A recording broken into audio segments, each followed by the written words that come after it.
Bribe claims surface after CCTV shows cop at Katie Molefe's home. Why Mogotsi refuses to talk to police after surviving an alleged assassination attempt. And France probes Shein over childlike sex dolls. Hello, I'm Jane Dutton. EWN, in touch, in tune, and independent. Controversial businessman Mogotsi has refused to open a police case after claiming he survived an attempted assassination in Vosloorus last night. He told police he was ambushed by gunmen in a white bakkie. A red Chevrolet sedan he was driving has been taken for ballistic testing. Mogotsi is linked to allegations of police corruption and is accused of acting as a middleman between senior officers and underworld figures. Police ballistic experts are analyzing and collecting physical evidence from the red Chevrolet, which was supposedly shot at during Mogotsi's alleged attempted hit. They've applied black polish and tape over the vehicle, collecting fingerprints and determining the number of bullets that struck the car. Police spokesperson Athlenda Mate says Mogotsi was asked to open a case but refused. So we are still waiting for Mr. Mogotsi to present himself before the Vosloorus police station as promised.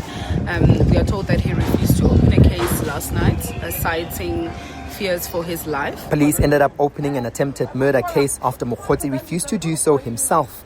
The businessman assured the police that he would present himself to the Vosloorus police station by 8 o'clock this morning to submit a statement. However, 5 hours later, Mogotsi is still a no-show. Alpha Ramshwana, Eyewitness News, Vosloorus. CCTV footage showing a possible shady exchange between a police officer and Santon businessman turned murder accused Katiso Katie Molefe has been shown to the Madlanga Commission.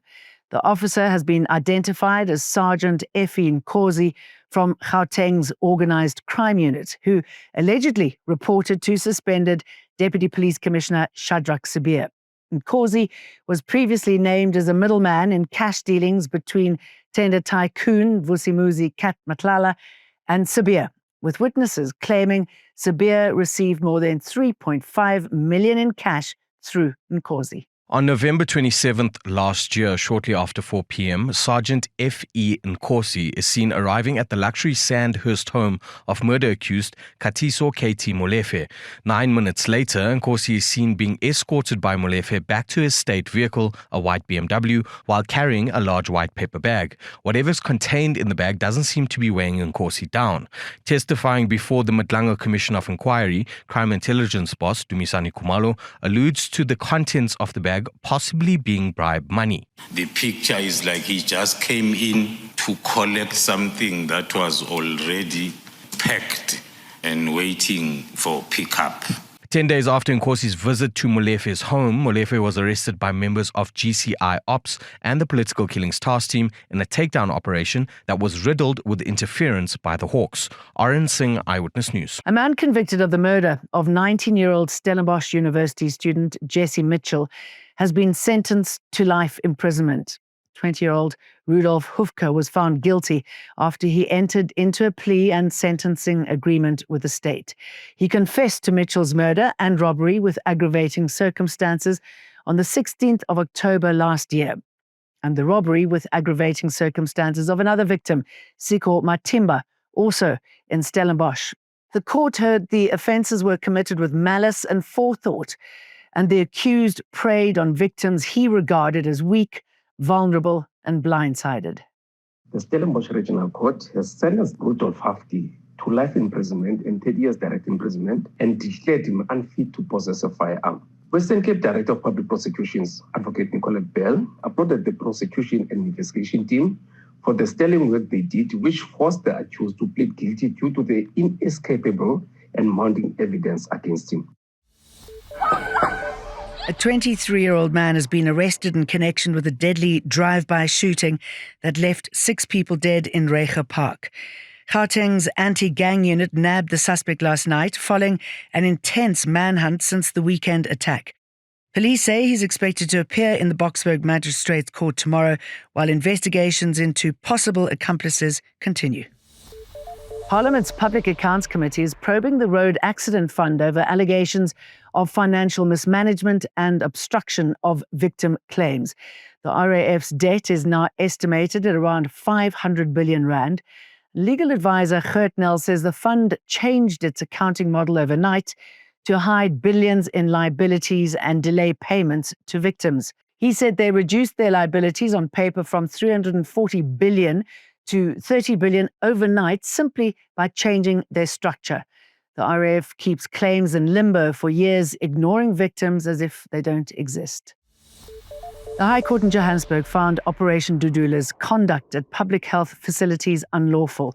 The court issued an interdict against their preventing foreign nationals from accessing medical care at state hospitals and clinics. This was to be expected. I did meet Operation Dudula, and I told them that whatever concerns they have, some of which might be legitimate, by the way, but I said they are going about using a wrong method. The IEC has set aside 2.1 billion rand for the next local government elections, expected between November 2026 and January 2027. The Commission says it's preparing for every scenario despite years of funding cuts. Talks with Treasury and the Finance Minister are still underway. At this stage, we do not feel major constraints in us delivering a credible election for the country. With the budget available, we will do so. A security specialist has been arrested for breaching G20 security at Nasrec in Johannesburg. The man is the operations director of a private firm, and he tried to prove that South Africa's G20 security is weak. Police arrested him for trespassing. Now, South Africa is the first African nation to chair the G20. World leaders will meet at Nasrec next month to discuss growth, debt, conflict, and climate change.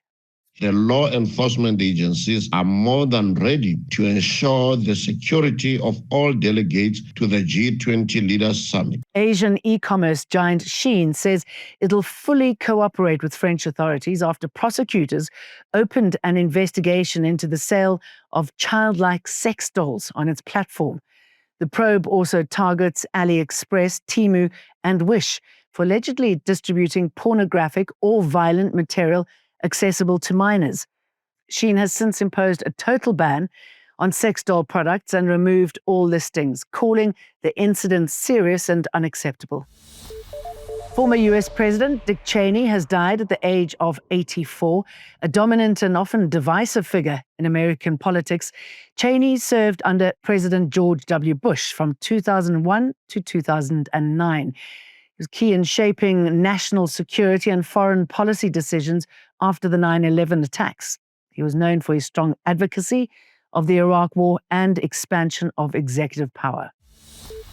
And in Nepal, search operations are underway on a Himalayan peak in the northwestern part of the country following the deaths of 7 climbers. It's understood the climbers, 5 foreign and 2 Nepalis, were part of a group that set out over an hour before an avalanche hit the peak yesterday. Last week, Cyclone Montha triggered heavy rain and snowfall across Nepal, stranding people in the Himalayas. Don't forget, if you want more of this and updates and reminders of the bulletins, download the EWN News app. EWN, in touch, in tune, and independent.